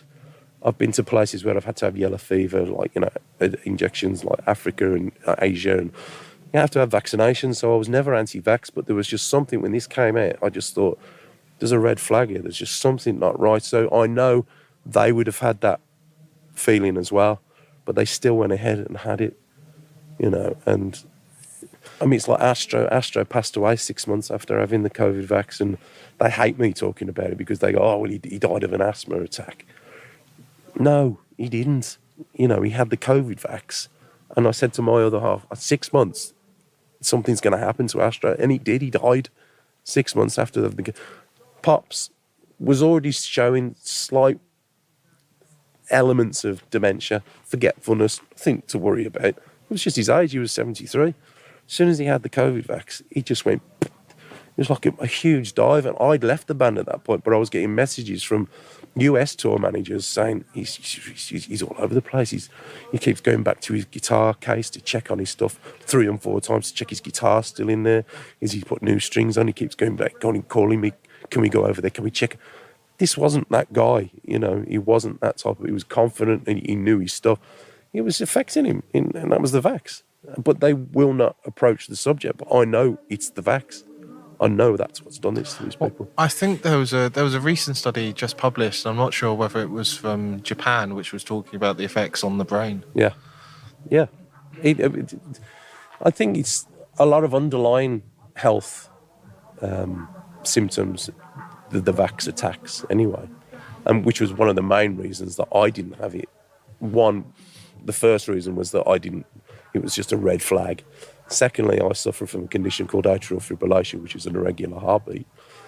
And I'd already had a bad reaction to the flu jab because I had a procedure called a cardioversion, which was to shock my heart back into rhythm.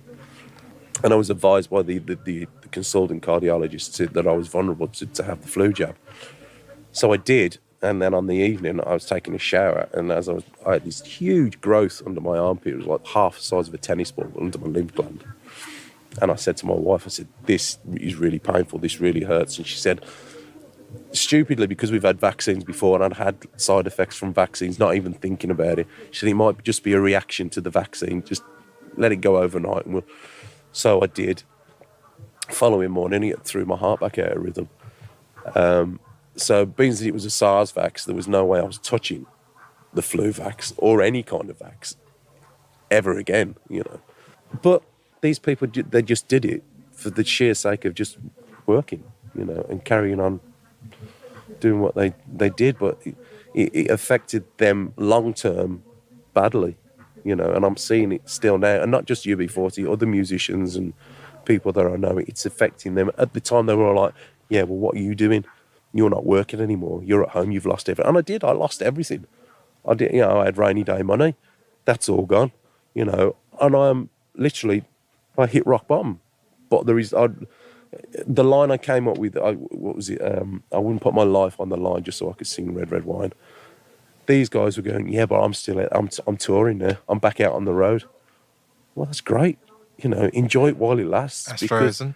Astro isn't, you know, and there's countless other musicians that I know that are not anymore. They're either dead or they've got some side effect that is preventing them from working now.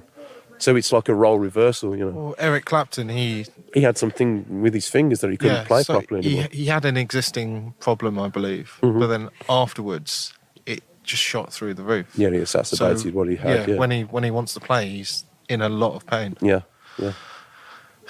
And he's lost that. He's lost that joy. I mean, he can play for a bit, but yeah, what's the point? Yeah, there's no joy in that. Music should be about being free and just falling into it, so your audience falls in with you. You know, that's crazy, isn't it? I remember that interview with Eric Clapton. I remember that. Yeah, so he wasn't able to play the guitar properly afterwards. And again, like that, he was ostracized over that. But he was only telling the truth. But it does do that. If you have any underlying condition, it will make it worse. Yeah.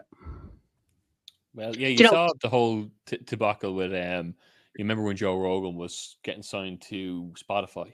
A lot of artists said that they were boycotting Spotify because he spoke out again about the vaccine.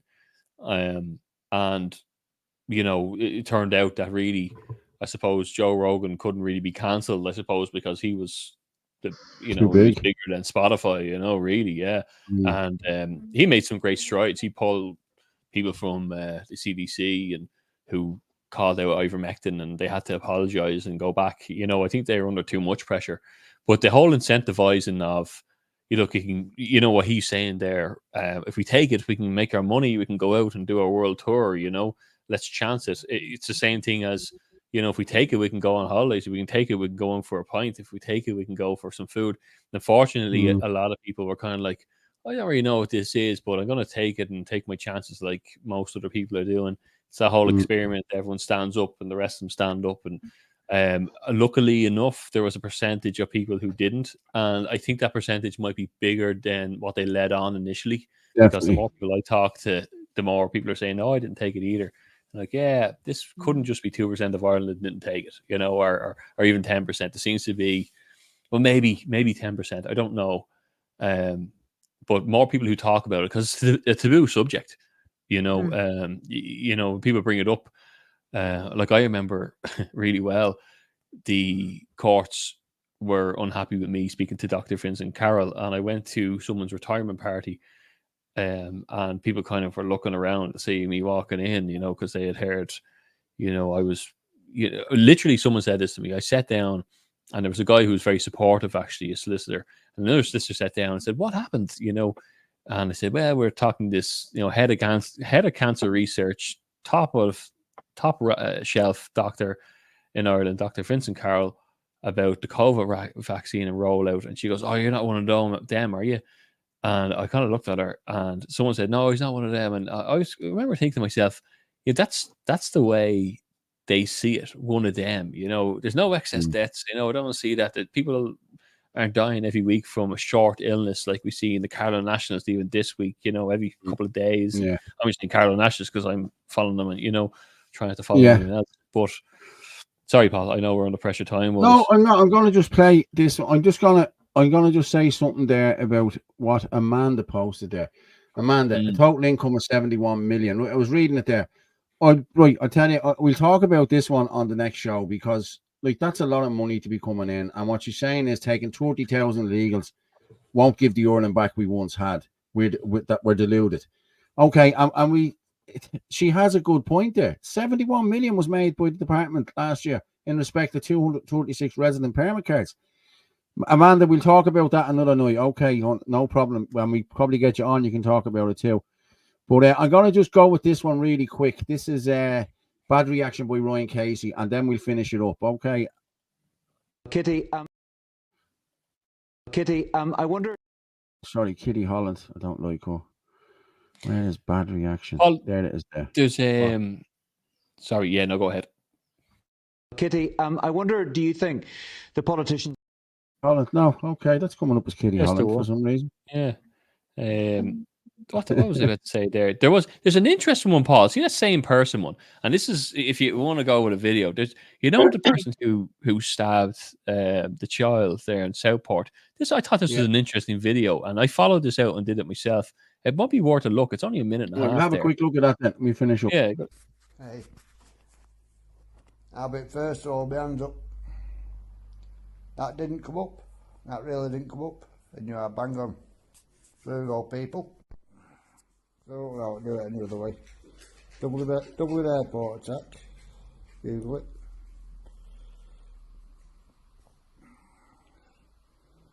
Where is he? Where?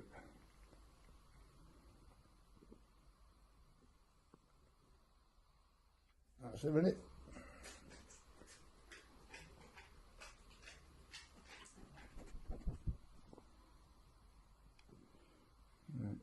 Back over there.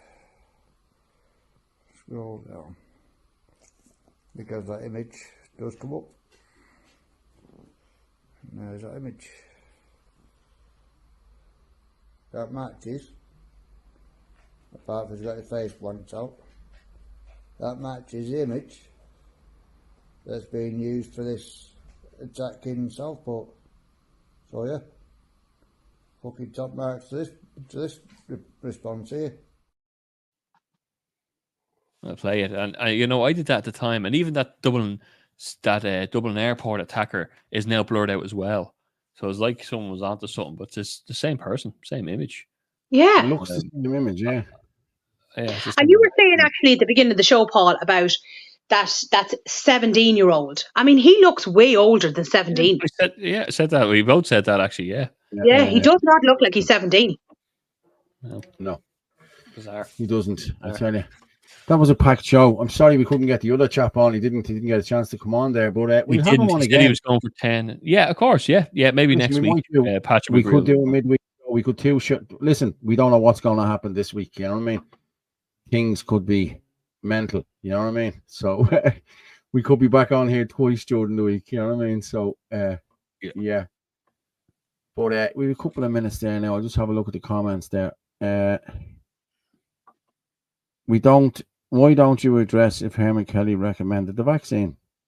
I don't think Herman even took the vaccine, to be honest with you. Yeah. No, I don't think so. Some people said that he was telling people to wear masks. Should he got bleeding done for not wearing a mask and a mask protest? Come on, Look, you just get these people coming in. David McNamara, I don't know who he is now, but listen, why don't you ask him? And listen, he put a few comments up all about that there. He did, and some of them were really, come on, So listen, I'll drop his down, right, and I'll talk to you in 2 minutes, okay? Thank you very much again. No bother. As usual, thank you very much, Anthony. Thank you very much again for hosting tonight. And I'll talk to you in a few minutes. But I just want to present this again here because this is, again, if we can, people, share this out wherever you can. You know what I mean? It's for the flags, to get the flags back in and everything else. And I have to say thanks, Mandy, for helping with the flags and all the other women. And thanks to Joan. Fair play to you, Joan. Without you, we wouldn't have got the flags now on Friday. So thanks very much, Joan, for that as well. But I'm just going to stop presenting that there. And we will finish off. Hold on, what the fuck is there? There. But I'm just going to stop that there. Okay. As we say every Sunday night, the truth is like a lion. You don't have to defend it. You just let it loose and it will defend itself. Good night and God bless everyone. Thank you very much. Cheers.